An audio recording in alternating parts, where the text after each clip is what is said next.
کہ یسوع المسیح اسلامی عقیدہ کے مطابق زندہ ہیں، مسیحی عقیدہ کے مطابق زندہ ہے۔ سورہ مریم پڑھ لیجئے گا، دیگر صورتیں بھی اس تعلق سے ہیں، روایات بھی ہیں۔ اب یہاں پر ہم دیکھیں گے کہ تمام انبیاء جو تشریف لائے، ہم سب پوری دنیا میں دیکھتے ہیں، جانتے ہیں، پڑھتے ہیں، ان کا یوم پیدائش، یوم وفات لوگ جوش و خروش سے مناتے ہیں۔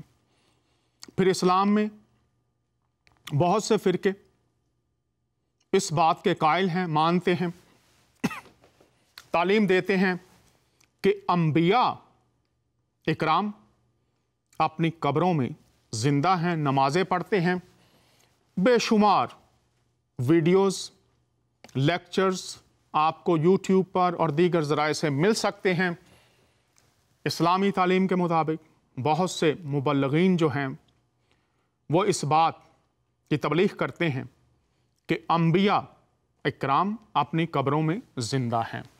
اب قبروں میں زندہ ہیں یہ تعلیم ہے، لیکن جب ہم حضور المسیح کی بات کرتے ہیں، ان کی ذات اقدس کی بات کرتے ہیں، ہم ان کی پیدائش کی بات کرتے ہیں، ہم ان کے اقوال کی تعلیمات کی بات کرتے ہیں، ہم ان کے اخلاق کی بات کرتے ہیں، اور جب ہم ان کے مردوں میں سے جی اٹھنے کی بات کرتے ہیں تو یہ وہ بات ہے جو تاریخ میں جداگانہ نظر آتی ہے۔ مسیح کی قبر خالی ہے۔ مسیحی عقیدہ نوشتوں کے مطابق، پیشنگوئیوں کے مطابق جو ذات المسیح سے متعلقہ ہیں، توریت، زبور اور انجیل میں جب ہم پڑھتے ہیں وہ پیشنگوئیوں کے مطابق ہمیں نظر آتے ہیں جو انبیاء اکرام نے ان کے بارے میں کی، اور ان میں سے یہ بھی پیشنگوئی تھی کہ وہ صلیب پر مریں گے، اپنی جان دیں گے، اور تیسرے دن مردوں میں سے جی اٹھیں گے۔ اور یہ وہ بات ہے تاریخ میں جو انہیں تمام بنی نوع انسان سے جدا کرتی ہے، اور وہ یکتا نظر آتے ہیں جن کی قبر خالی ہے اور وہ زندہ ہیں۔ اور اگر قبروں میں یہ ایمان ہے کہ انبیاء اکرام سنتے ہیں، بات کرتے ہیں، تو پھر جس کی قبر خالی ہے، جو زندہ ہے، جب اس کی پیروی کی بات آئے گی تو کیا اس کی پیروی شرک ہے؟ بات کریں گے۔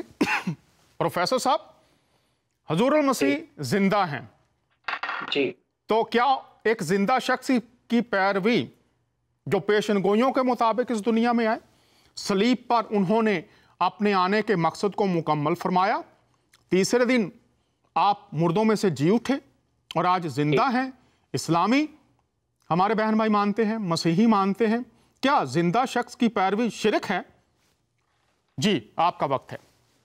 جی، ہم ضرور بات کریں گے، لیکن ہم آپ کو بتا دیں، پتہ نہیں یہ حضرات ایسی باتیں کیوں کہتے ہیں جبکہ قرآن اس کے خلاف ہے، کیونکہ قرآن میں جب آپ پڑھیں گے تو 3:55 اور 61:14 میں تو لکھا ہے کہ جو مسیح کی پیروی کریں گے، خدا کہتا ہے کہ میں قیامت کے دن تک ان کے دشمنوں پر غالب رکھوں گا۔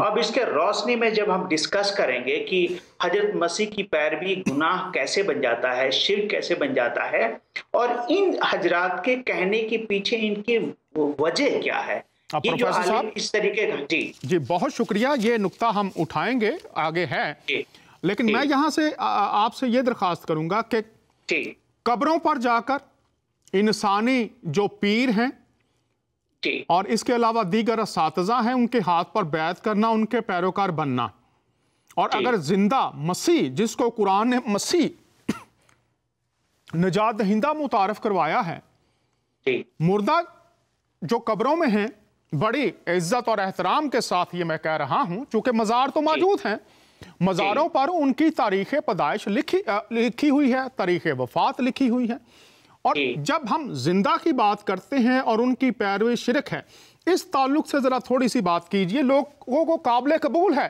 کہ جو پیر ہیں ان کی پیروی کہ وہ ان کو نجات مغفرت دلائیں گے، لیکن جو مسیح جو گناہوں سے نجات دینے والا ہے، زندہ ہے، اس کی پیروی شرک ہے۔ اس پر تھوڑا سا تبادلہ خیال کیجیے۔ جی، اور ایک اس کے اوپر ایک کتاب ہے جس کا نام ہے فنڈامنٹل توحید آف اسلام، اینڈ وہ آتھر اس بات کو بتاتا ہے کہ پہلے شرک ہے کیا۔ ہم شرک کو پہلے ڈیفائن کریں گے کہ شرک ہے کیا، مشرکین کسے کہتے ہیں۔ تو اب دیکھیے جناب، عرب جو ملک تھا، پہلے آپ کو یہ سمجھنا پڑے گا کہ وہاں پہ آلریڈی 360 ایسی بتیں موجود تھیں جن کی لوگ الگ الگ طریقے سے عبادت کرتے تھے۔